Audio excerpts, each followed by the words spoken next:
Glad to have you here, finally. I know we've been discussing this for a while now. We actually met, where did we meet? At the gym a few years ago. I think not too long ago, 2 years ago or a year and a half, I think. Yeah, the meeting place, man. Yeah. Yep. And since then, we followed each other, etc. Yep. I know you're a high-performance coach.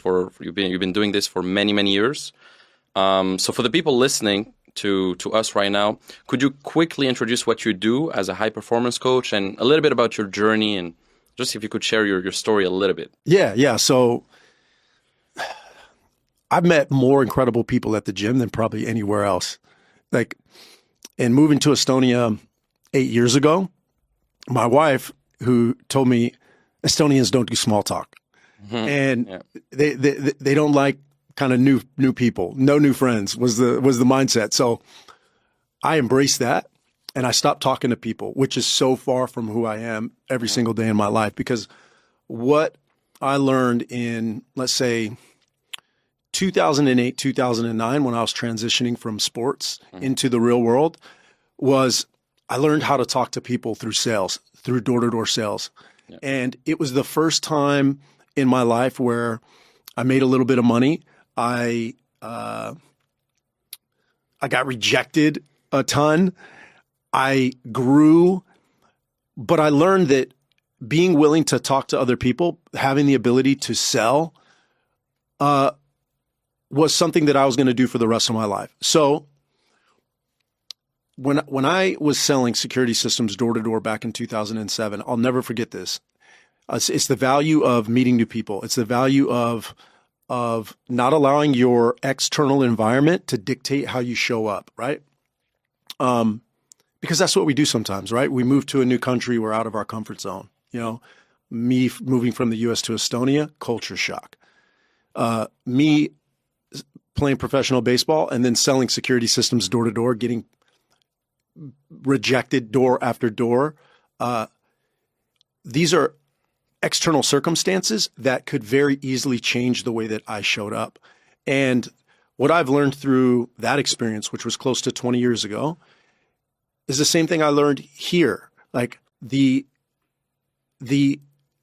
person that we show up as every single day is more important than the external environment that we're in. Okay. Yeah. And I learned that personally time and time again in my life, but that is ultimately what I help my clients do. What I always say to people when they ask what I do is I build people from the inside out. I teach my clients how to control their experience externally by influencing themselves internally.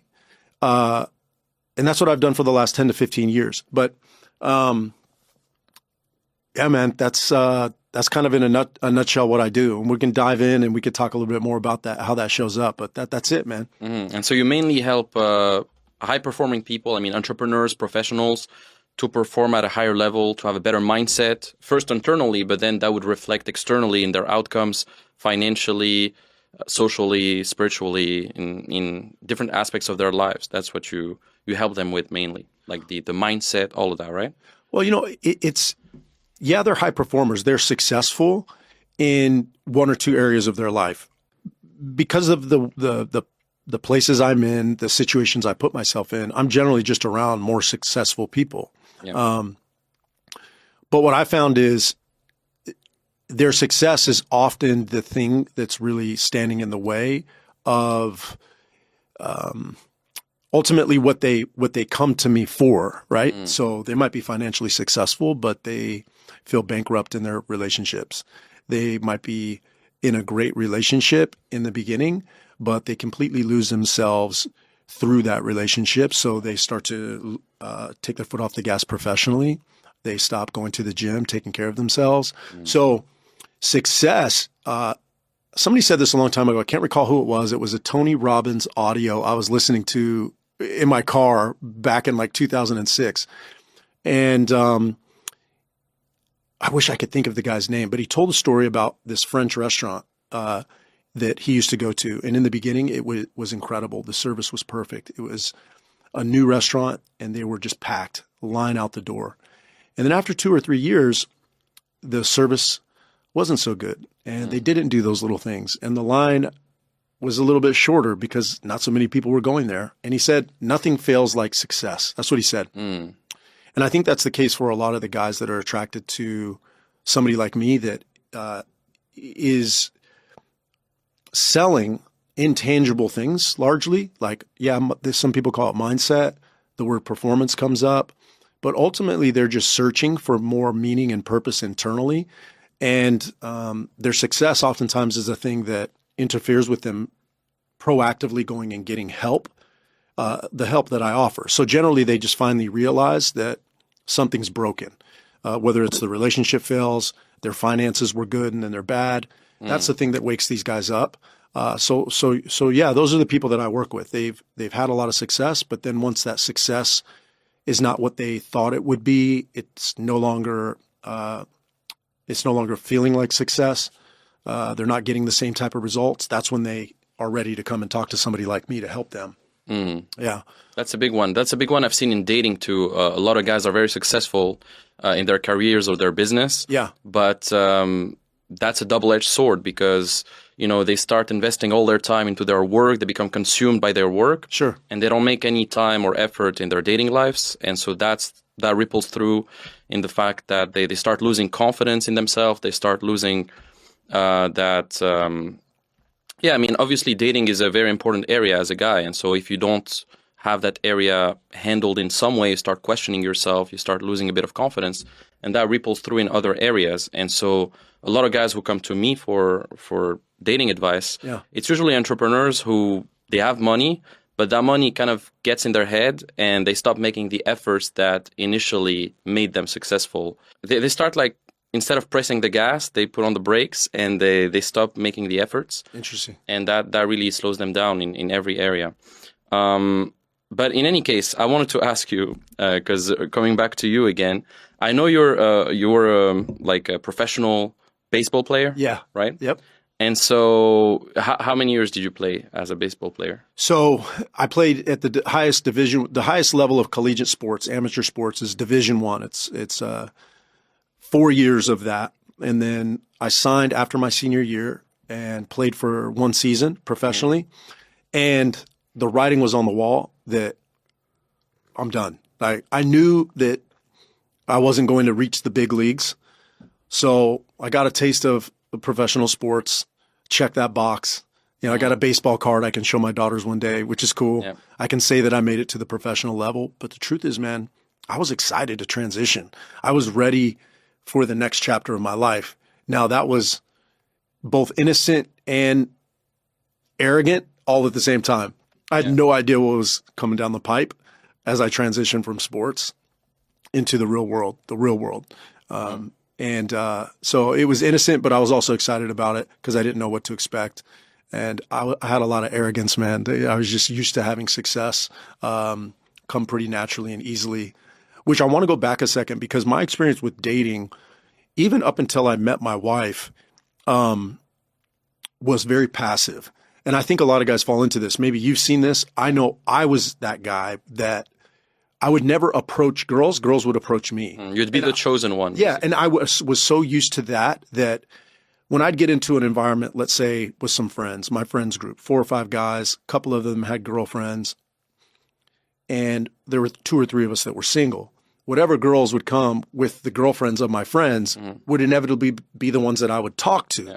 So I was never choosing who I spoke to in relationships. I was kind of just taking what was available or that was coming to me. Yep. And that made me passive.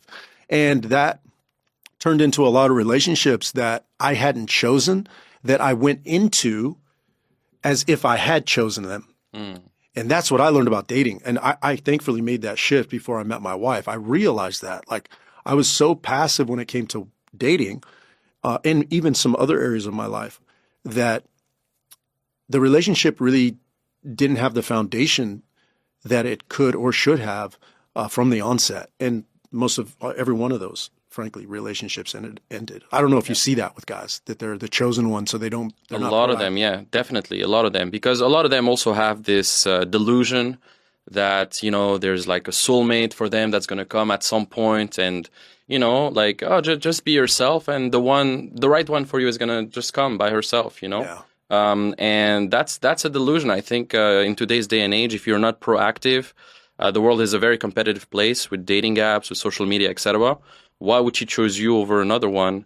If she could choose you, obviously, if you're a great option, etc. You could just focus on yourself and she could choose you, but you don't want to just rely on that. You want to have options. You want to be able to just pick the right one out of abundance. And I think a lot of guys, that type of mindset of like, oh, I'm just going to wait for the one, or I'm just going to just be myself and the right girl is going to come. That mindset just limits a lot of guys, and it puts them in scarcity. Because then when they end up actually getting that girl, then they start acting in very needy ways, and they start subconsciously sabotaging the relationship because they never had those initial reference experiences that would make them more discerning and more capable of handling the relationship properly. So I think, it's there's a lot of different things, but definitely, and I can recognize myself too in that. I mean, I was the chosen one for most of my life. I mean, since till college, and then, through action and through being aware, because the first step of solving a problem is being aware of it. And me and you, we got aware of it. You before your marriage, and me, when I was in college, I told you my story. It's my first year in college, I didn't get laid at all because I would just. I'm not gonna tell my story here. We'll talk about it later. But yeah, me too. I can recognize myself in what you're saying here. Yeah. But I wanted to come back to the baseball thing first. Sure. Because obviously that identity as an athlete kind of shaped you in some way. Did that identity as an athlete shape how you coach guys now and how you run your business now and your mindset, or? Yeah, I mean, the perspective you get as an athlete is a transferable skill set. Just the perspective alone, right? That nothing is given, everything is earned. You're replaceable. Nobody's gonna make you the chosen one. You have to figure out a way to do that on your own. And even if you do execute all the things that you can control, there's no promise that you're ever going to get to the level or achieve the thing that you want. So it's a really good example of how the real world works. Now, I didn't realize that while I was playing, and I certainly didn't understand how to transfer those skills or those lessons directly after leaving sports. Like, I have that perspective now, having 20 years of life experience, so I can see that. But yeah, man, I mean, competitiveness, resilience, hard work ethic, all of those things show up in everything that I do now. Those were certainly a part of being an athlete. Mm-hmm. But I think the biggest thing that I've learned that relates to what I do now in terms of identity is that, sports is what we do. It's not who we are. And the same thing is true with being in a marriage. Yes, I am married, but that's not who I am. Or yes, I am an entrepreneur, but that's not who I am. These are things that I'm choosing to do. And what I ultimately teach my clients is to detach from these external titles, these external labels, and really commit to, the who they're being, not even how they're doing it or what they're doing. It's who am I being, and really getting connected with that and aligning with that. And so, I learned a lot of that through my struggle transitioning from sports, because it was about identity. It was about being too attached to the title, to the label, and all the things that came with it: status, connection, certainty, even it's certainly adventure, growth, contribution, like all the things that we need, all of the basic human needs, and even some of the spiritual needs that we all have. I got that from sports. So it was very difficult to walk away from that, because I experienced that at a very, very high level. And so, it's a part of everything that I do: sports, identity, all of it. Yeah. Yeah. No, I like the idea that you mentioned about detaching yourself from the labels. I think that's a big, big one. I think, the main thing limiting most guys in the way they perform is the labels they put on themselves in many, many ways, like their self-image, their identity. There's a great book, I'm sure maybe you know that book. I think it's called Psycho-Cybernetics. Yeah, by, Maxwell Maltz. Yeah. Great book. It's a great book. And he teaches you that, yeah, your self-image really affects your actions, obviously. Yep. And that through you changing your self-image, you could definitely change how you act and how your life goes. And so is it part of the work you do with your clients, is like really removing their labels and reshaping their identity? That's also what you do? Well, you talk about self-image, self-love, self-care. All of these things are fundamental to the process that I do. For example, waking up earlier in the morning. What I do with all my clients is, what's the earliest you've woken up? What's the earliest you've woken up? Man, I was about to tell you, I struggle with that, man. I wake up pretty late because I sleep pretty late, and yeah. So give me ballpark average. Like, when do you typically wake up? 10 a.m. Okay, 10 a.m. So you're probably going to bed late as well. Yeah, I go to bed 2, 3. Okay, yeah. So what I say is back your wake up time down like 90 minutes minimum, straight out the gate. Don't worry or focus on changing anything else. Yeah. In the beginning, don't even worry about what you're going to do, but just back it down and commit to it and do it no matter what. After a week or two, I'll have guys tell me that they're having like a spiritual experience in the morning. Because what are we doing when we overcome that self-limiting belief that we've told ourselves, so many of us, that I'm not a morning person? I'm a night owl. And then you disprove the story, the narrative that you've been telling yourself so long by doing something when it's hard, when you don't even necessarily have to or need to, when nobody's watching. You start to restore some of that self-belief. Like, wow, I can overcome this story. I can do things that are hard, that when nobody's watching, that nobody's really requiring me to do. Yeah. When a man who's been letting those things fall, who's been dropping that ball, negotiating with himself, not keeping promises he makes to other people or himself, when he starts to do this, after a week and a half, 2 weeks, that self-esteem starts to come back in. That self-confidence starts to come back in. Like, wait, I'm in control here. And so that's a real simple example, man, of how powerful restoring some of that self-esteem is. And as Maxwell Maltz talks about in the book, that your self-perception really is what's driving your behavior. So if you're the sort of person that doesn't think highly of yourself, your actions are going to support that. And certainly your interactions with other people. And the way that I like to think of integrity, which is a buzzword for most guys, certainly the guys that want to work with me, they'll come in and tell me, hey, integrity is important to me. That's probably one of my leading values. But then they're so out of integrity in so many areas of their life that are even easy for them to identify. But the real area that they're out of integrity is that they're not keeping their promises to themselves. And that's the alignment that has the biggest impact across all areas. That's what really changed behavior. So we don't focus on the external stuff. Like, your relationship sucks. Okay, we're done talking about her. Your finances aren't where you want them to be. Okay, we're not going to talk about your income producing activities. What are you not doing that you said you were going to do to yourself? Yeah. What are you doing that you know you need to stop doing? Let's focus on that. And then once we get some of that alignment and integrity with self, that starts to change a lot of the perception, the view of the external environment. That starts to change behavior. And it's like clockwork, man. Like, it's just so predictable for the type of guys that I work with. Yeah. Yeah, definitely. And I mean, what would you say is that you found over the years? What would you say is the best like morning routine that have worked for you and your clients that really leads to tangible results in every area? What would be the best morning routine or process that you would recommend your clients?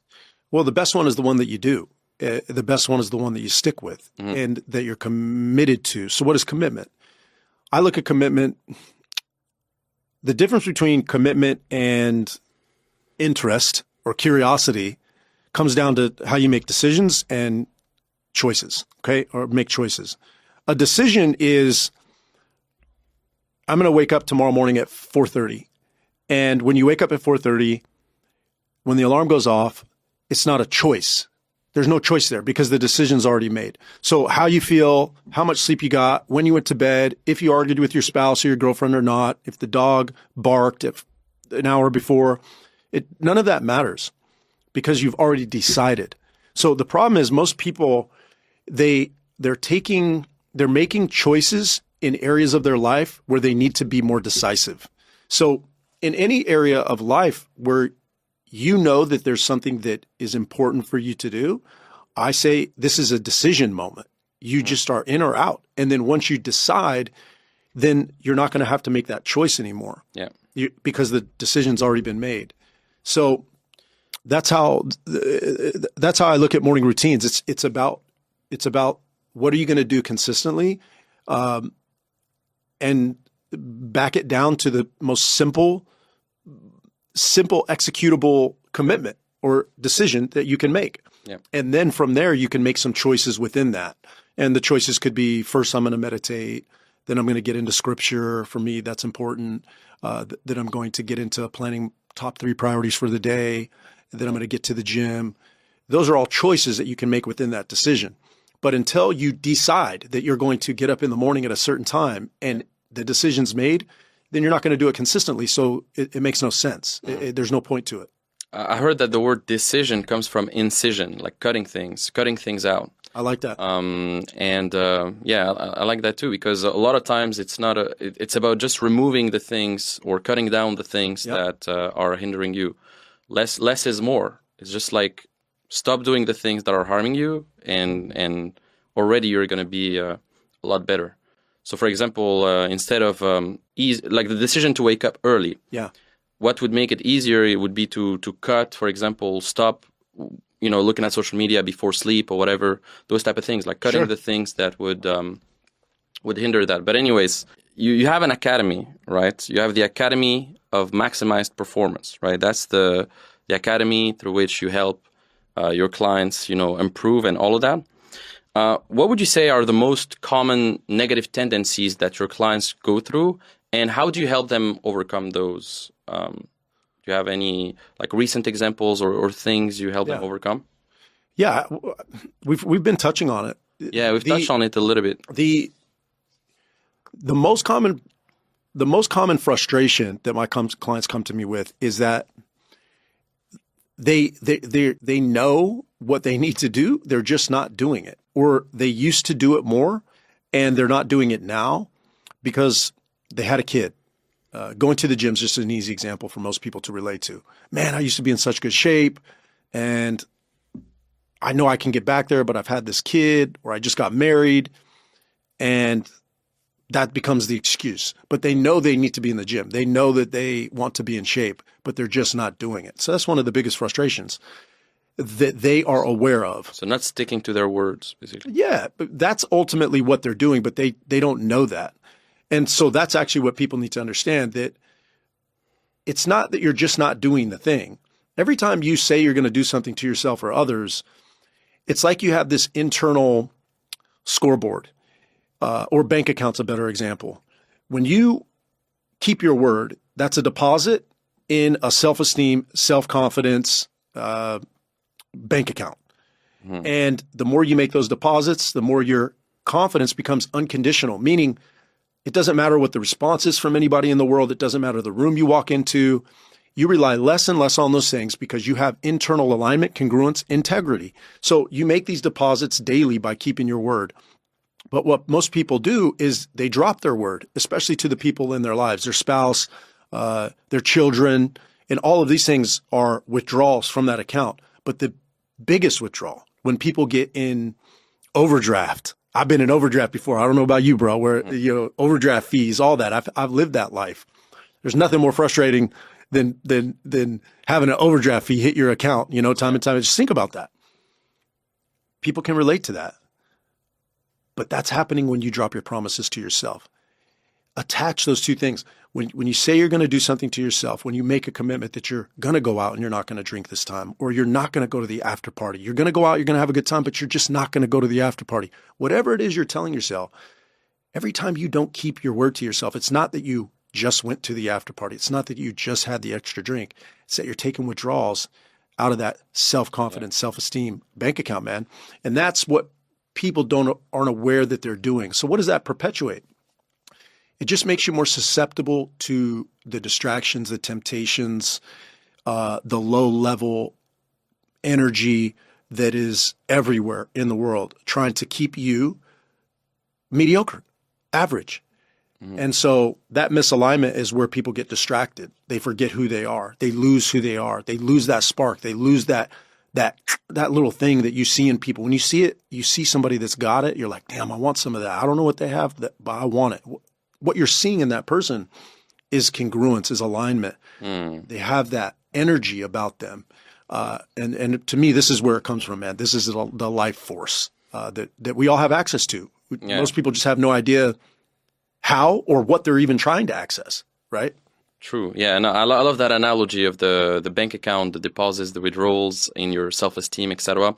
I see it all the time with my clients too. Whenever they say they're going to approach a girl, but they don't, you can see a tiny little drop of their self-esteem go down because they know they should have done it, but they haven't done it. That's right. And discipline is just doing what you know you should do, whether you feel like it or not. Yeah. And just doing it. Yeah. I was reading, that book, Atomic Habits by James Clear. Yeah. And he says that every action you take is a vote for the type of person you're becoming. Every single day you're voting. I like that. Every action is a vote, basically, for your future. Yeah. So, yeah, it's a really great analogy. So I want to ask you this, Nick. So, I mean, obviously you're a high-performance coach. You're training men all day, etc. You're helping them. Yeah. And you're also a parent. I mean, you have 2 daughters. Now you're a dad, etc. So how has your work influenced how you raise your children? And especially in the context of being a single dad, how do you balance that? And I just wanted to ask you that. Yeah. Well, it gets in the way sometimes because in my relationship and then also with my kids, because I got to turn off coaching mode.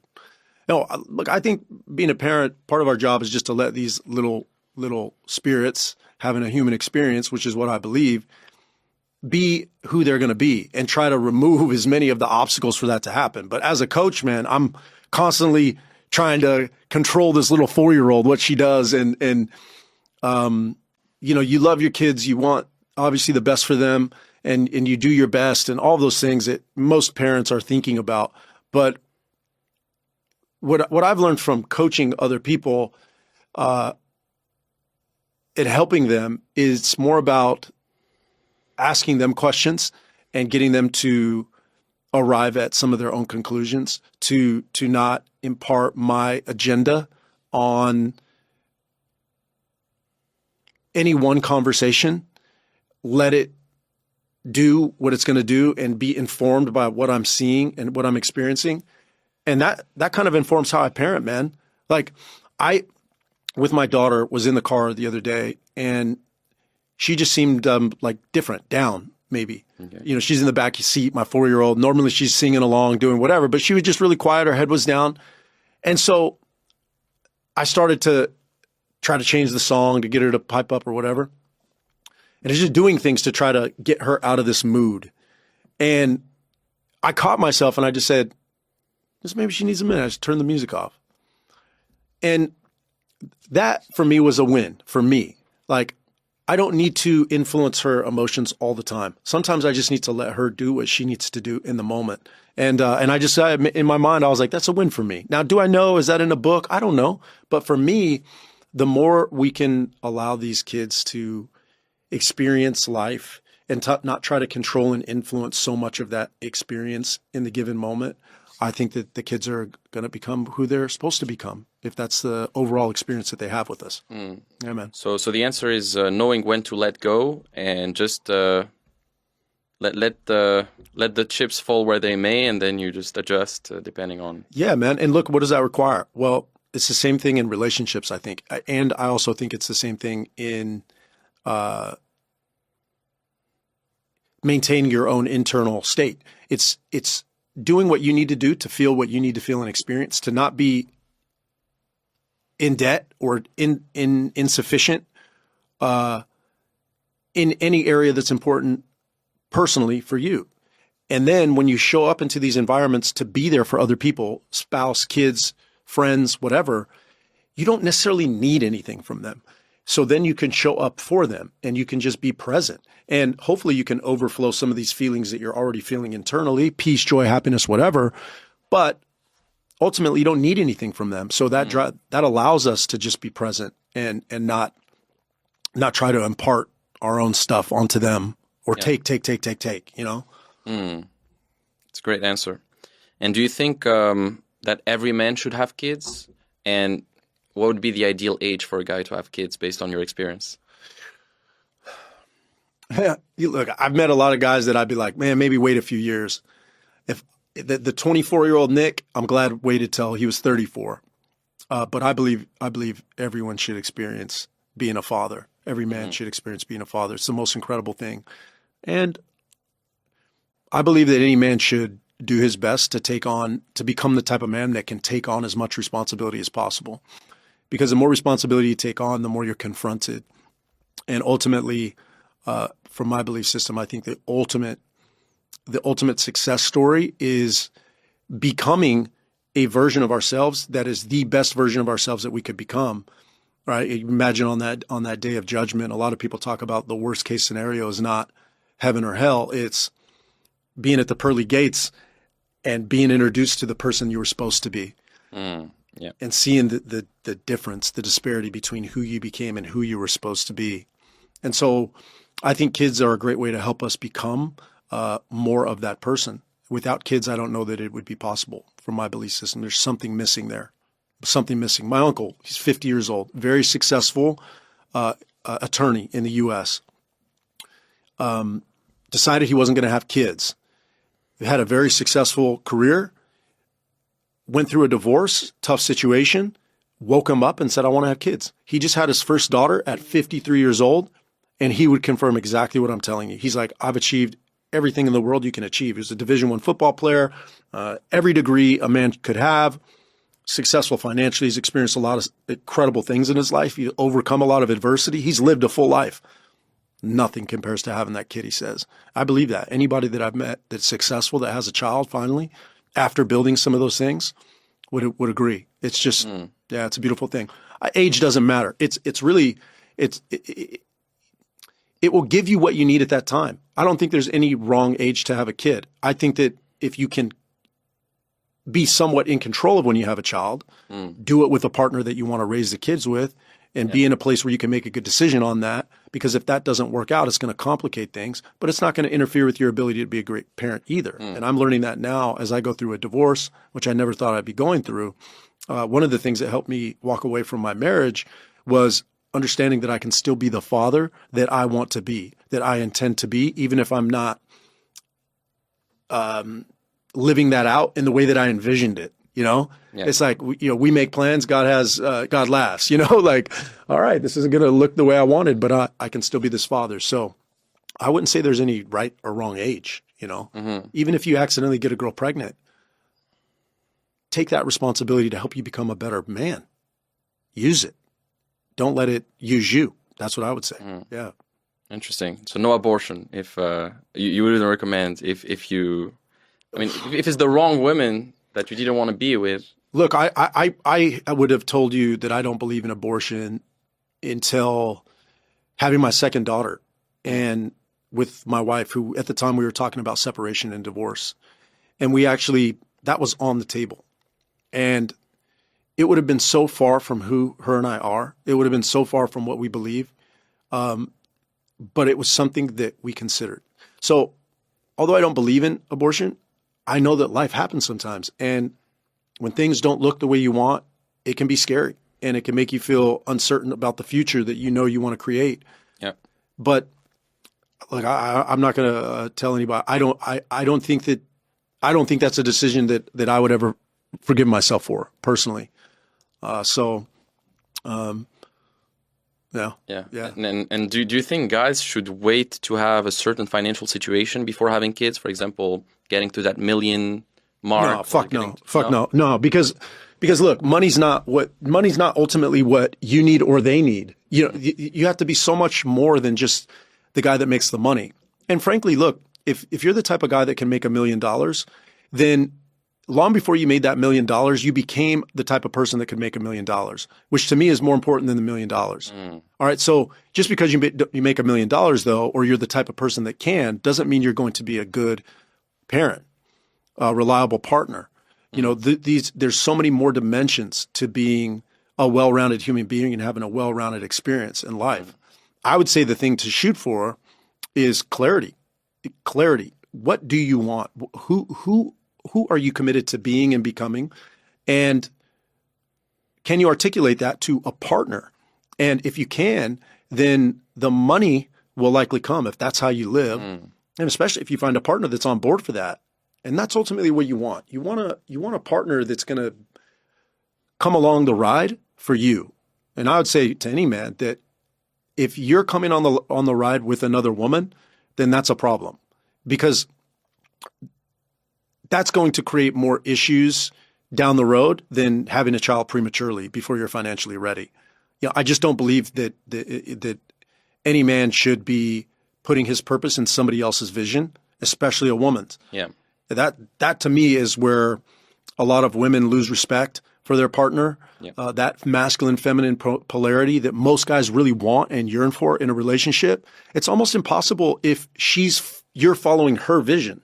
So get clear on what you want, be able to articulate that, and then be bold enough to do that with somebody you're interested in. And if you have children with that individual, then you're at least set up to be able to build and create the financial resource that we need to raise kids, and it's expensive. And so those things are more important than the dollar amount you have in the bank. Yeah, no, that's true. That's true. I like the fact that you said that, yeah, you become that type of person, the person, for example, who makes $1 million long before you had that $1 million in your bank account. That's right. But then also, I think you need a baseline a little bit these days because, like, obviously it costs money to raise kids, etc. You need to have a certain financial comfort, a little bit. Well, look, I've just seen so many situations that, you know, in my language, God used to create good things. So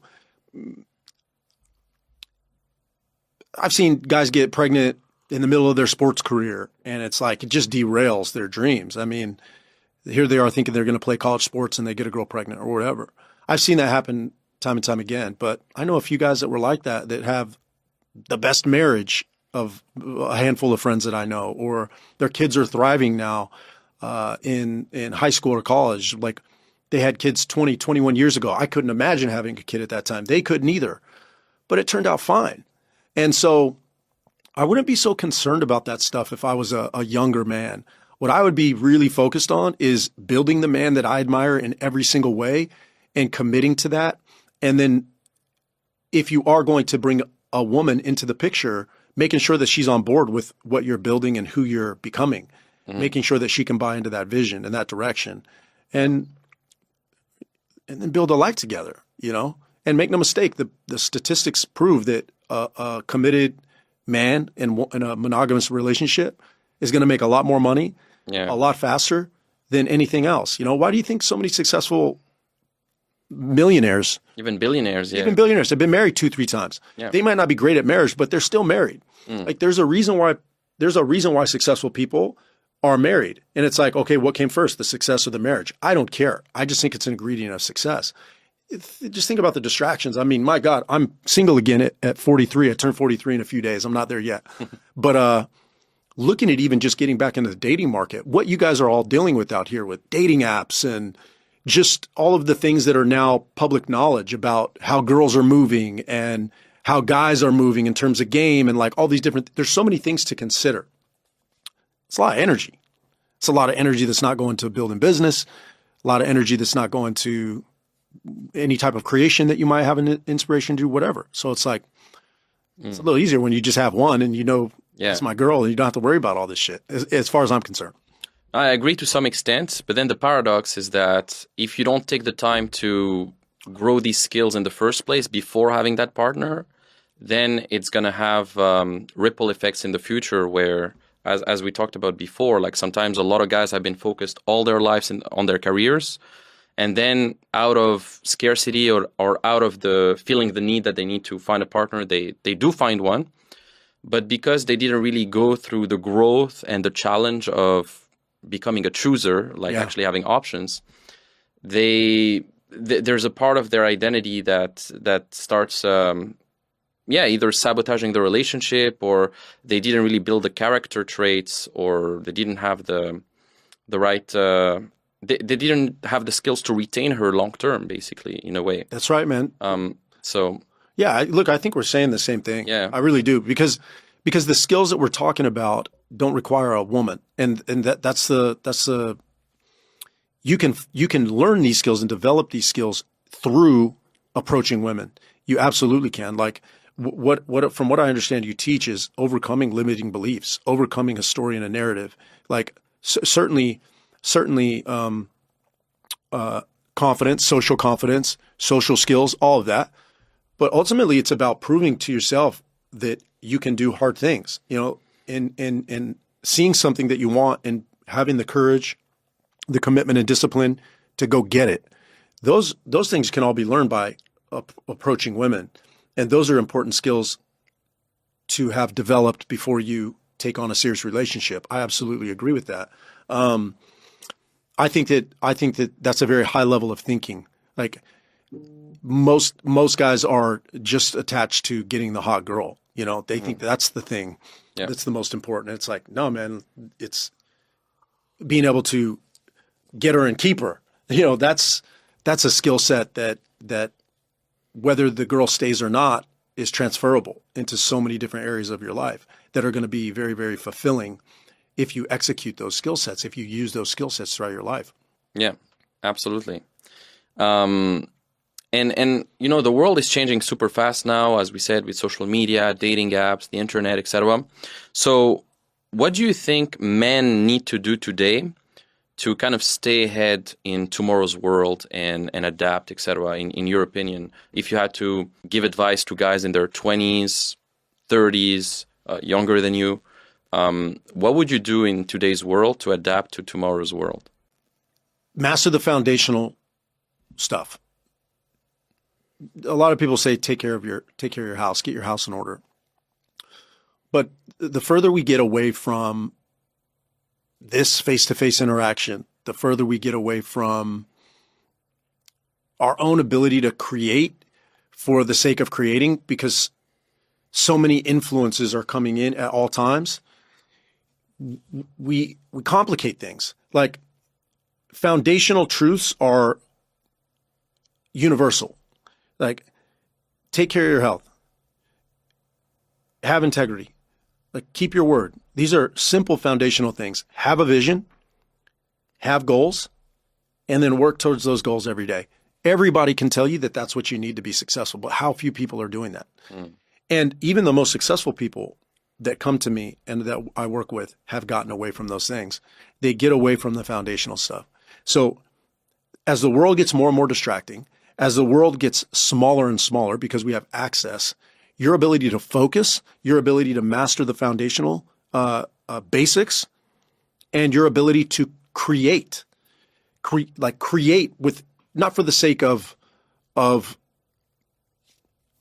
popularity, influence, but being that person that creates because, no, this is what I want to create in the world. This is who I want to be in the world. This is how I want to show up. Authenticity is the word that a lot of people use. But the way the world is going, artificial intelligence, global economy, global access, whatever, authenticity, creativity, creative authenticity, and people that master the basics, they're going to dominate into the future. AI can't replace that. It just can't be replaced. So authentic personalities, people will always stand out. They do to this day. They always have, and they will well into the future. So,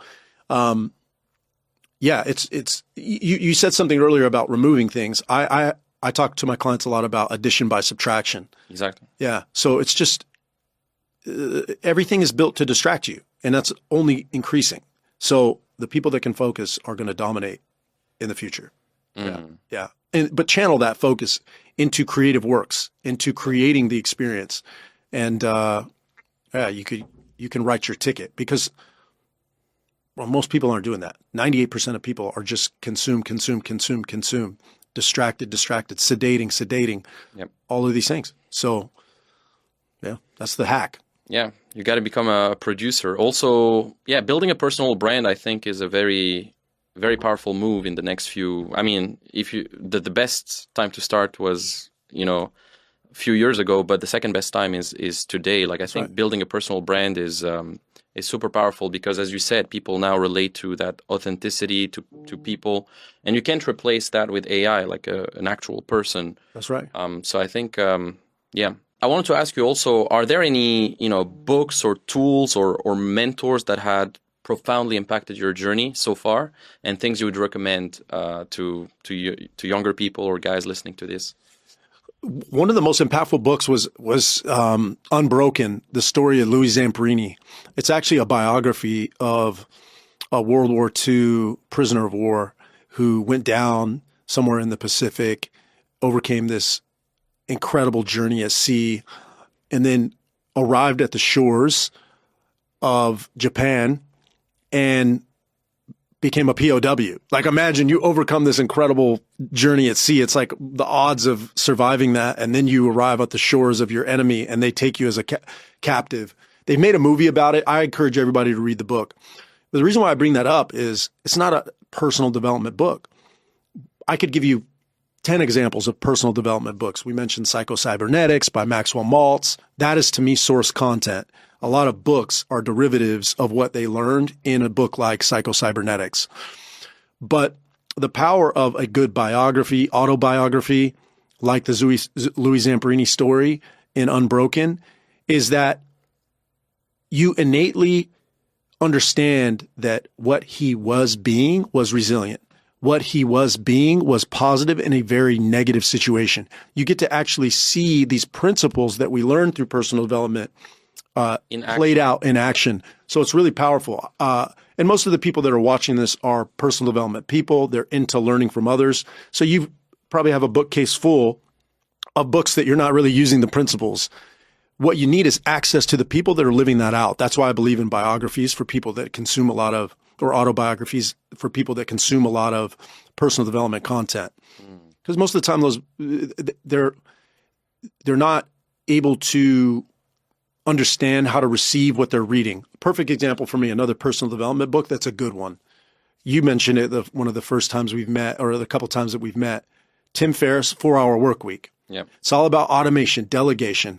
Now, when I read that book, I was on the heels of transitioning out of sports, didn't know how to work hard, didn't know what it was going to take to be successful professionally. So what I heard in that book was delegate and never have to do anything I don't want to do. Completely wrong message to receive from that book. Yeah. Like, completely wrong. So the point is, sometimes we read these personal development books and we're not a vessel that can receive the message. We don't understand yet how we can apply this content into our life. So that's why you need to get around real life examples of people personifying those principles. Now, you can do that through podcasts. You can do that through networking, going to events like your events, getting coaching. These are the types of things. Watch the people that are displaying those behaviors. That's what helps you integrate it into your life. You need to see how to do it, how to execute it. Yeah. I read once that the best way to learn from people is through osmosis, through because we all have mirror neurons, basically. Yeah. And when it's very different to learn from someone, like from reading a book, than to hang out, for example, with you and be like seeing how you act in real life, in real time, because that's how we best learn, from osmosis, basically, because we have just mirror neurons that pick up on other people's behaviors. And think about this is true for kids too. They're watching what you do. They're not watching what you say. Leading by example. That's right. And so, that's. Everybody's got books, man. Like, book summaries is a big thing with ChatGPT now. Like, I use an app called Headspace. Yeah, that's for meditation. No, it's actually, or maybe I called it the wrong thing. Let me just pull it up. Headway. Okay, Headway. It's just summaries of books. So I'm committed to one summary a day. It's like 10, 15 minutes, and it reads the summary to you, and you get the basics. That, to me, is an effective way of actually reading these days. Why? Because most books are derivatives, if you ask me. If you are going to read, I encourage anybody to get as close as you can to source content as possible. Who taught the author? Who's the author's mentor? And once you start doing that, you're like, wow, like there's 3-4 derivatives and you could trace it back to the source content. And I love that. I like that originality. Like I like psychocybernetics because the principles being taught were being taught and are certainly relevant and applicable in the 60s. Same thing is true with Think and Grow Rich. That book was written decades ago, still very relevant. So the closer you get to source content, you get the benefit and the luxury of seeing how that advice has been relevant throughout decades. And if you can take advice that's been relevant throughout decades, you can pretty much predict that it's going to be relevant in the future. Yeah. Decades in the past, you can extrapolate. And those are good things to implement in your life. You can have a lot of confidence that those principles are going to help you get to where you want to go. Yeah, I like that. Reading the classics, getting to the source basically of things, old knowledge, old things. I like that. Now, let me ask you this. If you had 30 seconds left to live, okay, and let's say you had your children sitting next to you on your deathbed, what would you say are the 3 most important things you learned on how to live a happy and successful life? What would you tell them?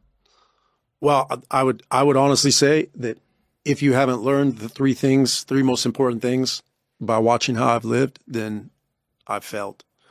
Because I think that people treat their life like,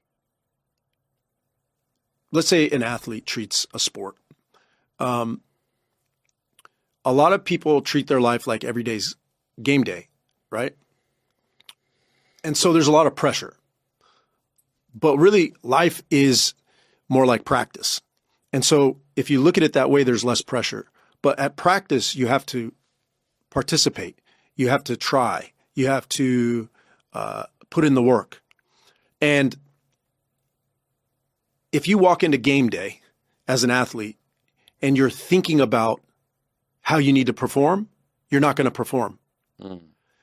Practice, the day-to-day, is where we live our life. People watching us day-to-day, they get to see how we practice. And the more we practice, the more examples we have, or they have, of how to live. So that's the way I try to look at my life, man. Like every day I get to practice. Now there are times when it's game day, when I'm on stage for a keynote, or when I'm in one of those pivotal moments with my daughter where I need to really show up for her. That's game day. But if I'm not practicing in between, I'm never going to perform during game day. So, yeah, man, like Floyd Mayweather, I remember listening to Floyd Mayweather. He was about to fight Manny Pacquiao. This is back in the day. Big fight. Everybody was anticipating it. And somebody went backstage and Floyd Mayweather was like super casual, just like whistling, real laid back, almost too calm. And they asked like, bro, aren't you nervous? Like, don't you have to get ready? And he literally just said to him, he said, if I have to get ready right now, I've already lost. So, you know, his saying is you got to stay ready. You don't have to get ready. So that's the way I look at this thing. That's what I'd say. That's generally what I would say. Hey, if you don't know the 3 best ways to live life, I've failed you as a father, you know? Yeah, it's like that saying, like the more you sweat when there's a time of peace, the less you're going to bleed in war. Yeah, man, I love that. I think another metaphor for people, because I think people like metaphors. Like imagine we're in a boat. We're in a boat, calm, seas are calm. We're having a good time. Music's playing, sun is out. Nobody knows where the life vests are. Clouds come in, seas get rough, waves start coming. Now you find yourself overboard. How much are you thinking about that life vest? But you don't know where it is. You had no idea because when times were good, you didn't think you needed it. You didn't at least see where it was. You didn't at least set yours aside. You didn't prepare for when the storm was going to come. And that's a metaphor I give my clients a lot. It is no. We're gonna prepare for the rainy, stormy days every single day. And then when that comes, that's game day. Ultimately, adversity is inevitable. Yeah. But there are a lot of adversities that are preventable. So preparation is key, man. Yeah, for sure. Love that. So what's next for AMP? Let's say, in the next few years, in the next 5-10 years, like what's your vision for AMP over the next few years? Are there any exciting projects, things you're working on for the next few years? Yeah, I'm putting systems behind it. What I've really fallen in love with over the last few years are metrics, data. For example, blood work. All of my clients now on the front end of working with me get blood work. What's your blood pressure? What are your triglycerides like? Where's your testosterone at? Some of these markers are, they're quantifiable. So in 3 months, 6 months, my clients' blood pressure problems are going away. Their testosterone levels naturally are increasing. But the more important thing is personal development, mindset work, all of that is very intangible and it's hard to quantify. It's a kind of a slow burn. It feels like that. So it's harder for guys to commit. So where the future of AMP is we're putting systems and processes in place, creating partnerships so that we can give quantifiable data to keep guys committed, motivated, and in the system because the system works. You know, I've done it with hundreds of guys now. It gets results. Guys are overcoming massive limiting beliefs, dropping weight in the best shape of their life. Marriages are being restored. Some marriages are ending. Businesses are being started. Guys are making more money. They're just living bolder, and they have a playbook that helps them access the things that they want to access on a consistent basis. And so we're just going to keep growing this thing, man. And that's the plan. Yeah. Yep. Amazing. So yeah, more quantifiable results through tracking systems, blood work, all of that. And are you planning on potentially hosting more workshops, seminars, keynotes? I know you hosted a few events in Tallinn actually recently. So are you planning on doing some of those in the next few months? My interest has always been to partner with other people that are doing events, right? Yeah, events are going to be a part of the future. Most of the time, my clients want to get together socially, not so much for the education piece. So we're actually planning something in Dubai, and I actually got to talk to you about this, but we're planning on doing something in Dubai in the first quarter. And yeah, just getting around each other, interacting with each other. And man, it's easy to get isolated, you know, doing these online businesses or whatever. And I think guys are ready to just kind of get out and travel to connect with each other in the community that I have. So that's part of the plan. Yeah. Yeah. No, you're right about that. I think it's the best way to actually grow is to surround yourself with the right people and meeting them live because it's so much different. Like I've seen it. I went to Dubai a few months ago for a mastermind. Yeah. And it's so different to learn from them live and to meet them live, shake their hands in real life. That's right. Than just talk to them on a Zoom call. And it's so different. And yeah. They're different, man. I mean, in a good way sometimes in a good way, sometimes in a bad way, but mainly in a good way usually. When you meet them in real life, the connection is much, much deeper and better. So yeah.